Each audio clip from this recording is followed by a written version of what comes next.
Hello लोगोफोर बरायबाय बड जब info अफिशियेल YouTube चेनेलाव आसा खालामो गासैबो मोजां दङ। SSC कनस्टेबल रिजाल्ट बेनिफ्राय MTS नि आपडेट लाना फैदों बेनिखायनो भिडिअखौ नोंथांमोना जोबजासिम नायलांदो आरो जाय नोंथांमोना चेनेलाव गोदानै फैदों साबस्क्राइब खालामना लानो हागोन। बेबादि लेटेस्ट आपडेट मोननो बड जब इनफो इउटुब चेनेलाव दा गोबां कमेन्ट्स खालामदोंमोन नोंथांमोना जे SSC रिजाल्ट माला ओंखारगोन होननानै बेनिफ्राय काट अफ बेसेबां थांगोन होननानै दा मोननैसो लेटेस्ट आपडेट फैदों। दा लोगोफोर दासान्दि गोबां बोथोरा गाज्रिमोन बेखायनो भिडिअआ एसे लेट जाबाय मानोना कारेन्ट गैयामोन बेखायनो जोंहा भिडिअआ एसे लेट जाबाय। दा नोंथांमोना जायफ्रा MTS एग्जाम होदोंमोन बेनिफ्राय दिल्ली पुलिसानो जा SSC कनस्टेबलानो जा नोंथांमोना फारि फारि नायनो हासिगोन रिजाल्ट डेट गासैबो ओंखारजोब्बाय।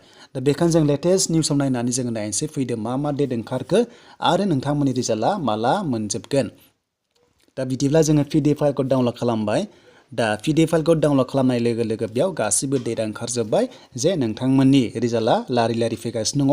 दा फेब्रुवारिनिफ्रायनो स्टार्ट जागोन नोंथांमोननि रिजाल्टआ।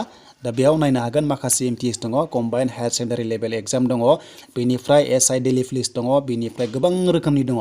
जों बेयाव नायग्रोनोसै बारा गोबाव खालामा जों डाइरेक्ट SSC खौ नायग्रोनोसै। SSC कनस्टेबलानो मेन नालाय गोबां कमेन्ट्स खालामगासिनो दङ SSC कनस्टेबला माला ओंखारगोन होननानै।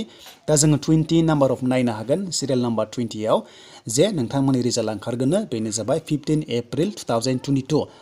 दा नोंथांमोननि रिजाल्टआ बैसागुआव ओंखारहैसिगोन रिटेन एग्जामनिया बेयावनो नोंथांमोना काट अफ बेसेबां थांगोन गासैबो डिटेल्स मिथिसिगोन।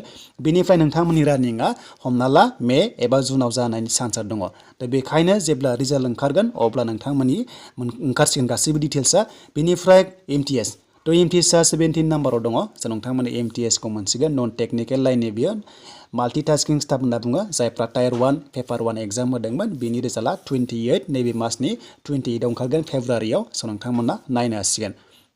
दा काट अफ बेसेबां थाङो मिथिथ'वा बाट जोंनि स्टेफआ एसे खम थाङो नाथाय लोगोफोर MTS आव एसे बारा थाङो मानोना MTS आ एसे बिराद माने केन्डिडेट जायो थ' बेखायनो एसे बारा थाङो।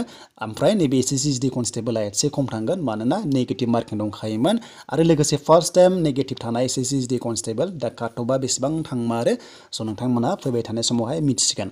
बेनिफ्राय गोबां सार्ट दङ बेयाव माखासे रिजाल्टनि बागै दा नोंथांमोना बे PDF फाइल एबा लिंकखौ डिसक्रिपसनाव मोननाय जागोन थ' नोंथांमोना नायै चेक खालामनो हागोन जे नोङो मा एग्जाम लिरदोंमोन SSC आव एग्जाम केलेन्डार लोगोसे रिजाल्ट केलेन्डार बेयाव ओंखारजोब्बाय स' नोंथांमोना नायनो हागोन।